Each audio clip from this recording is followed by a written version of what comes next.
Hello, my name is Najwa. So today I will present the chapter 1. So the first one is introduction. Digital technology has changed education, making learning more accessible, interactive, and flexible. Tablet and laptop are now key tools in both classroom and remote learning. So this device help with real-time collaboration, digital note-taking, access to online resources. The COVID-19 pandemic accelerated the use of digital tools in education. So the background is education has changed rapidly due to digital technology. Tablet and laptop help students access global learning tools. Many schools now include devices in teaching. For example, laptop program. However, challenge remain is some students lack access due to poverty or location. Devices can distract students if not used properly. And the other one is this study explorers whether tablet and laptop are truly necessary for learning. So the problem right now is even though many schools use tablet and laptop, we don't know for sure if they are essential or just helpful. Some students can afford them. Studies show mixed results and there are concerns about overuse. This research explores when and how these tools actually help in education. So the objective is find out if tablet and laptop are truly needed for students, see how this device affect learning, performance and engagement, look at how income and school resources affect access to device, compare digital versus traditional learning for effectiveness and specification. That's all from me. Thank you.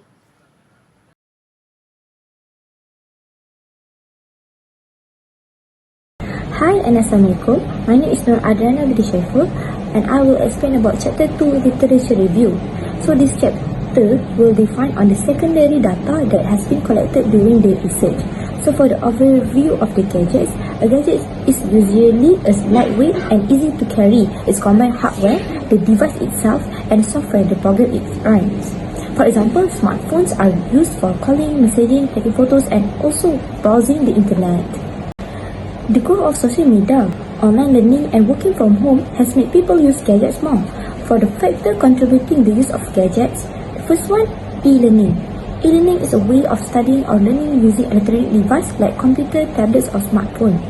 Instead of going to a school or classroom, students can learn from anywhere with an internet connection. For the second one, digital note-taking. One of the primary advantages of digital note-taking is digital notes can be quickly searched and accessed, facilitating efficient review and study. Furthermore, promote sustainability by reducing paper consumption and ensuring that notes are available whenever they need it. So the third point is group work. Effective communication via gadgets includes the use of instant messaging apps, video conferencing tools and collaborative software such as Microsoft Teams, Zooms and Google Meets. This platform support instant exchange of ideas, virtual meetings, file sharing and collaborative editing of documents. So, there are many obstacles that arise from the use of electronic devices. So the first one, distraction risk. Modern electronic devices are equipped with notifications, alerts and multimedia contents that can interrupt ongoing tasks and divert attention away from priorities.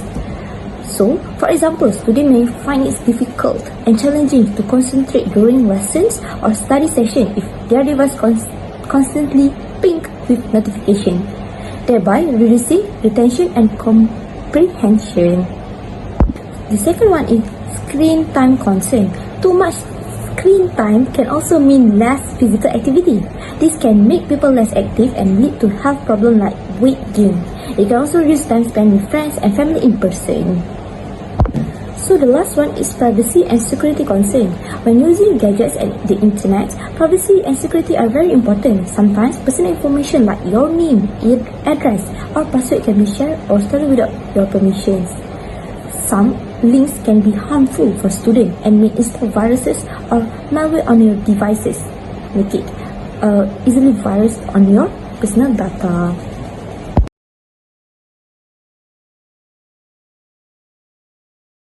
Hi, and Assalamualaikum. My name is Hana Jasmine binti Yusof and I'll be explaining for chapter 3, which is methodology. In this chapter, we'll be addressing about the method that we use to collect data for our research purposes. So in this chapter, we'll be identifying our problem and what influence students to using multiple gadgets during their studies to produce our problem statements. There will be two methods of data collecting that we'll be using, which is primary data and also secondary data, that I'll be explaining in the next slides. So this chapter, we ensure that we are using the correct procedure during our research project to ensure that we can produce the best outcome at the end. So for this slide, I'm going to explain about the research instruments that we use for this research. For primary data, we are using survey, and the platform that we use to collect our survey is Google Forms, and our target participant to answer the survey is tertiary level students, and our target participants for this survey is around 50 pupils. And for the next data method that we use is or secondary data is using books, journals, articles, and also online materials to support our primary data, to ensure that our data that the data that we collect from survey are valid and relevant to use throughout our research. So this is the Gantt chart for our research schedules. It shows our process for each week for our research. And throughout our research, we can do a consultation with our supervisor to ensure if there's any changes or improvement can be done on time. In conclusion, in this chapter, we will be using qualitative method for our research to collect data, and our primary data will be survey, and secondary data will be from online materials, books, journals, articles, and to support our primary data, which is from the survey. So in this chapter, it will show the detailed step taken in this research, and also how this research flow was executed. So that's all from me. Thank you.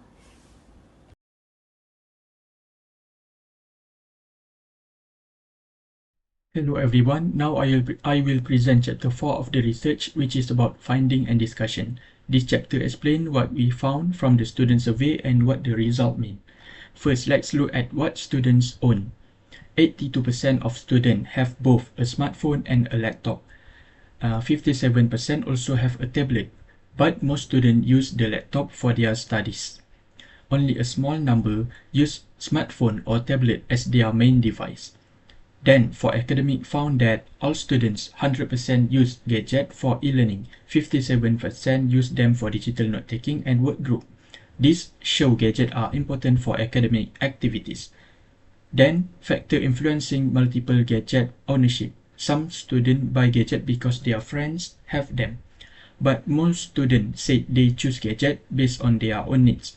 So, academic needs are more important than peer pressure. Students also face problems when using gadgets.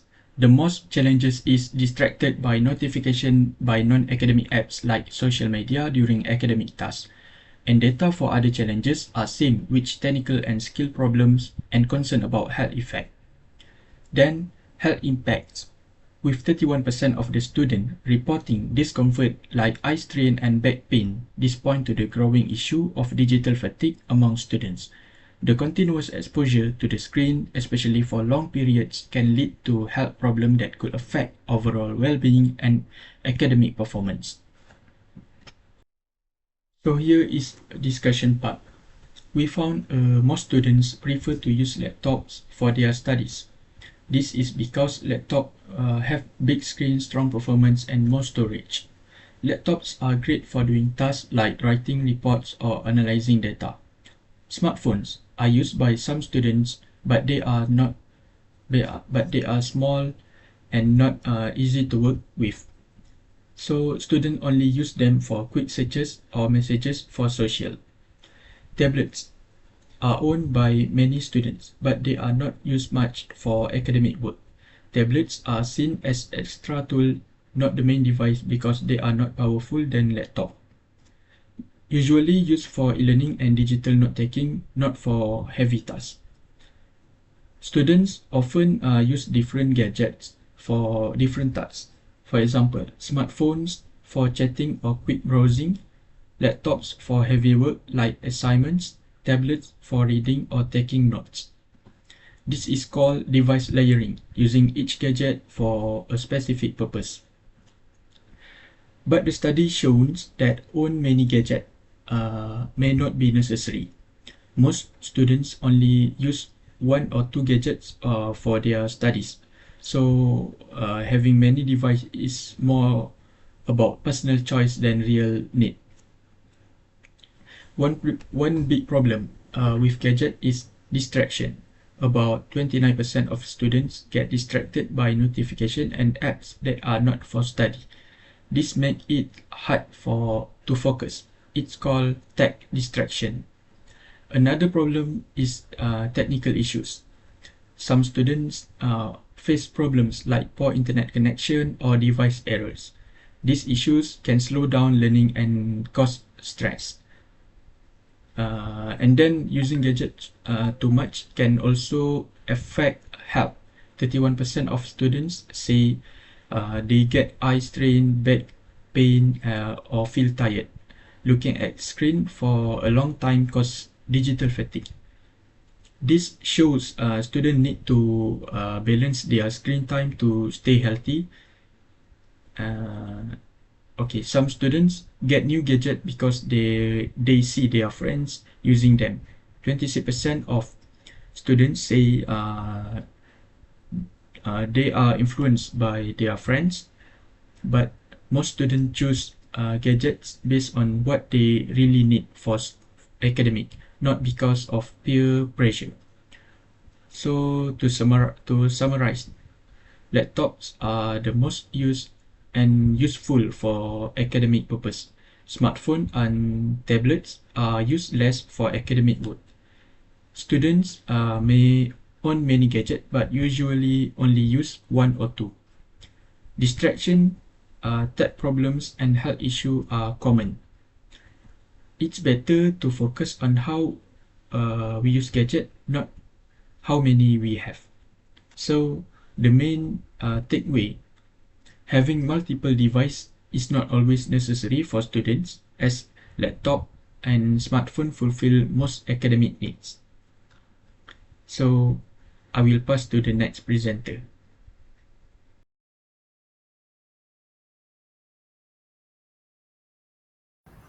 Hello, my name is Nasrullah bin Ghazali, and my part of this presentation is chapter 5.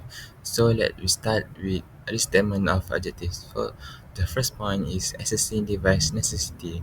This research seek to establish whether tablets and laptops are important learning tools for contemporary students or if their contribution is supplementary at the best. So the next point is influence on engagement and achievement. By analyzing how this device affects student engagement and academic performance, the study aims to capture both the enhancing and limiting factors associated with their use. The last point for the statement of objective is exploring access inequalities. The research aims to identify social, economic, and geographical barriers affecting student ability to obtain and utilize this device, impacting resultant disparities in education equality. Move to the next slide is review of findings. First point is boosting students' engagement. Tablets and laptops serve as a gateways to interactive learning opportunities, thereby fostering higher level of engagement and motivation among students. Second point, facilitating collaborative learning. This tool empowers students to work together seamlessly, utilizing shared space for group projects and real-time communication, which enhance the cooperative learning experience. Third point is adaptability in diverse learning environments. The portability of tablets and laptops enables students to engage in learning from various locations, accommodating different learning preferences and needs. Recommendation and suggestion. The first point is choosing the appropriate device. Students should consider the specific learning needs when selecting device, and educational institutes are encouraged to provide guidance in making informed choice. Next point is improve technology access. Collaborating between schools and government entities is vital to enhance availability of device and internet connectivity, ensuring that all students can get benefit from them. So the next point is limiting distraction through strategies. Establish clear guidelines and encourage time management can help students minimize distraction associated with digital tools, fostering a focus on educational tasks. So now is future research. First is exploring long-term. Future research should delve into the sustained impact of tablet and laptop usage on academic performance over time, providing insight into long-term educational trajectories. Next is addressing rural and underserved areas. Specialized studies focus on the distinct challenges faced by students in rural areas can inform targeted intervention that seek to bridge the educational gap in these regions. And the last point is investigating health consequences. Longitudinal studies should assess both the physical and mental health consequences of prolonged screen exposure, thus informing guidelines for healthy technology use. The conclusion before we end this presentation is this research examines the role of tablet and laptops in digital age for students. The study found that tablets and laptops are helpful in relation to flexible learning, resource access, and collaboration, but they are not essential and typically one device will suffice depending on the needs of students. The research study also identified issues such as inequality in access to technology, distractions, and health issues that must be improved to facilitate technology's role in better educational applications.